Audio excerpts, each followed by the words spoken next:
¿De dónde viene la fábula de que la cigüeña trae los bebés al mundo y cómo se popularizó cultura? Cuando tenía 5 años, mi abuela nos regaló a mi hermana menor y a mí un libro ilustrado que explicaba en detalle cómo un hombre y una mujer tienen relaciones sexuales para crear un bebé. Nos cautivó. Hasta ese momento, nuestro único punto de referencia sobre el origen de los bebés era el Dumbo de Disney entregado a su madre por una cigüeña. Mi madre, avergonzada, puso el libro en un estante alto, con la esperanza de que hasta ahí llegara el asunto. Mi hermana y yo, por supuesto, nos subimos a una silla para bajarlo y continuamos examinando las imágenes, riendo y señalando con incredulidad los cuerpos desnudos, mientras mis padres trataban torpemente de esquivar nuestro aluvión de preguntas. Unos años después, cuando pensaron que tenía la edad adecuada para aprender la verdad sobre el sexo, el parto y la pubertad, me dieron la charla. La educación sexual también se impartía en las escuelas primarias holandesas e inglesas a las que asistí. Pero a muchos niños en todo el mundo no se les enseña adecuadamente sobre el sexo hasta que llegaban a la escuela secundaria, o nunca. Aún hay muchos niños que reciben historias populares o respuestas míticas sobre el origen de los bebés. Dice Lucy Emerson, directora ejecutiva del Sex Education Forum en Reino Unido. ¿De dónde habrán salido esas fábulas? El de la cigüeña es uno de los más presentes. Películas, dibujos animados, tarjetas y libros ilustrados muestran a esas elegantes aves de patas largas trayéndole bebés recién nacidos a sus padres. El mito original se remonta a la antigua Grecia, donde las grullas, que comparten muchas similitudes con las cigüeñas, estaban asociadas con el robo de bebés. En la mitología griega, Hera, la diosa del parto, convirtió a su rival Gerana, la reina del pueblo pigmeo, en una grulla porque estaba teniendo una relación con su marido Zeus. No dispuesta a separarse de su hijo recién nacido, Gerana levantó al bebé, lo envolvió en una manta y se fue volando con el bebé en el pico. Con el tiempo, la grulla se fusionó con la cigüeña, dice Paul King, profesor titular de literatura inglesa en la Universidad de Chichester, en Reino Unido. Hay un vínculo con la domesticidad porque las cigüeñas anidan en los techos de las casas. Otra capa mitológica fue añadida por el pelícano, que en la literatura medieval europea era un símbolo de la Virgen María y la Madre Nutricia, dice King. A principios del siglo VI, la cigüeña comenzó a aparecer en los cuentos de hadas, a menudo acudiendo al rescate de los bebés humanos. Encontraba bebés en pozos, estanques o pantanos, los sacaba con su pico y los envolvía en un cabestrillo.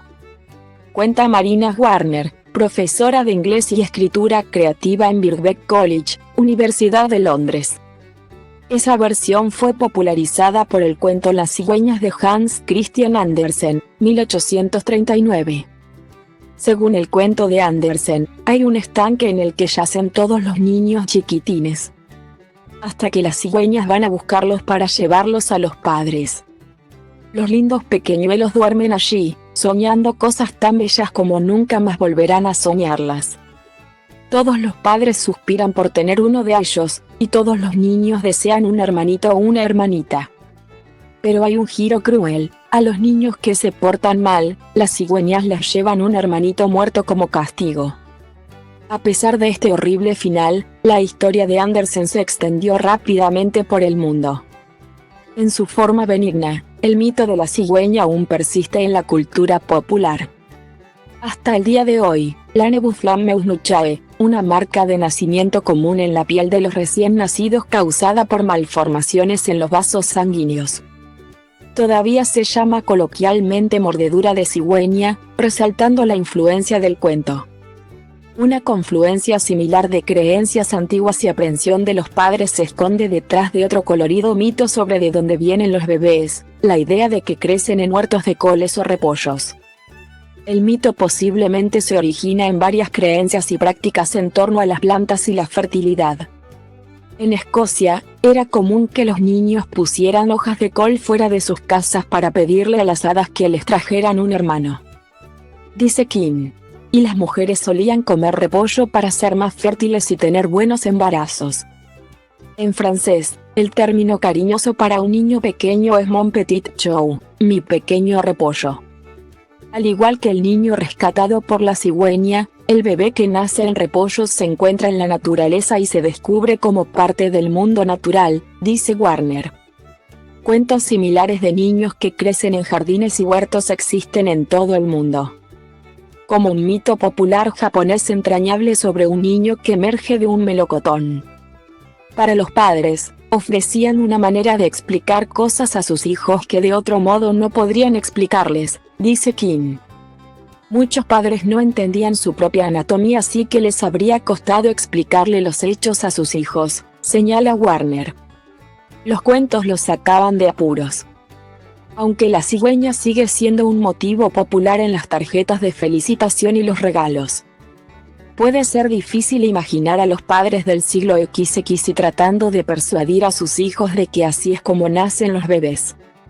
Pero otros mitos y eufemismos siguen siendo sorprendentemente comunes, asegura Spring Chenoa Cooper, de la Escuela de Salud Pública de la Universidad de la Ciudad de Nueva York.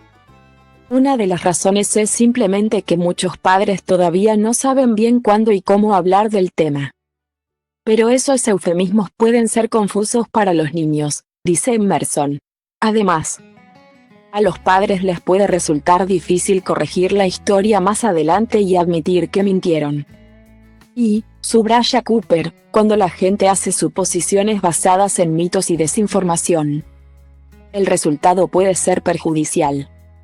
En Australia, la vacuna contra el VIH, que se administra a los jóvenes para prevenir el cáncer de cuello uterino, se conoce comúnmente como la vacuna sexual. Eso llevó a algunas niñas a creer erróneamente que las protegía de las enfermedades venéreas y que sus parejas no necesitaban usar condones, relata Cooper. Otro peligro de usar eufemismos es que se puede establecer un patrón de no hablar abiertamente sobre sexo. Dicen los expertos, lo que dificulta que los niños y adolescentes confíen en sus padres. Pueden sufrir agresiones y sentir que no pueden hablar al respecto, quedar embarazadas y no decírselo a nadie o contraer una enfermedad de transmisión sexual y no tratarla, dice Cooper. El miedo a hablar de estas cosas puede tener ramificaciones para toda la vida.